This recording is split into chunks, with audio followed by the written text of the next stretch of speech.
एक बार एक शिष्य अपने गुरुजी की सेवा कर रहा था।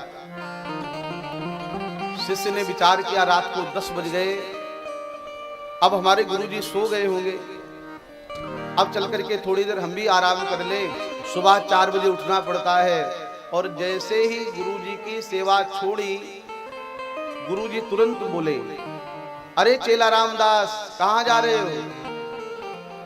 शिष्य ने सोचा था गुरुजी सो गए, लेकिन अभी तो गुरुजी जग रहे थे। आकर के पास में बैठ गया, फिर से चरण दबाने लगा।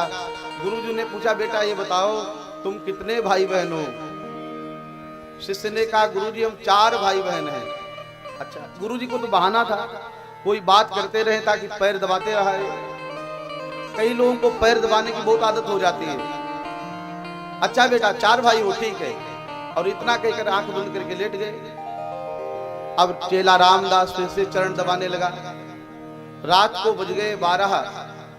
चेला ने कहा, अब हमको जाना चाहिए, गुरुजी भी लगता है सो गए हैं। और जैसे ही पैर चरण सेवा छोड़ के जाने लगा, गुरुजी ने तुरंत कहा, अरे अरे चेला रामदास। गुरुजी तो 12 बजे भी जग रहे हैं। जी जी गुरुजी। कहा, ये तो बताया ही नहीं, तुम्हारे कितने भाई बहनों का विवाह हो गया है, शादी कितनों की हो गई?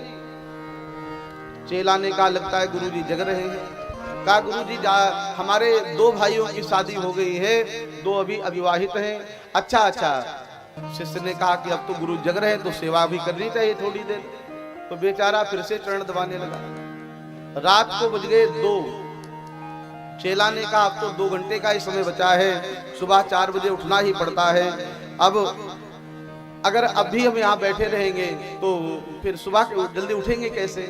और जैसे ही पैर दबाना छोड़ के चलने लगा, गुरुजी ने फिर से आवाज लगाई, अरे चेला रामदास, तुम कितने भाई बहन हो? शिष्य ने कहा, हे भगवान, जो प्रश्न रात को 12 बजे कर रहे थे, वही प्रश्न सुबह 3 बजे 4 बजे 2 बजे रात में कर रहे हैं। तो चेले ने जानते हो क्या जवाब दिया? कहा, गुरुजी हम 3 भाई बहन हैं।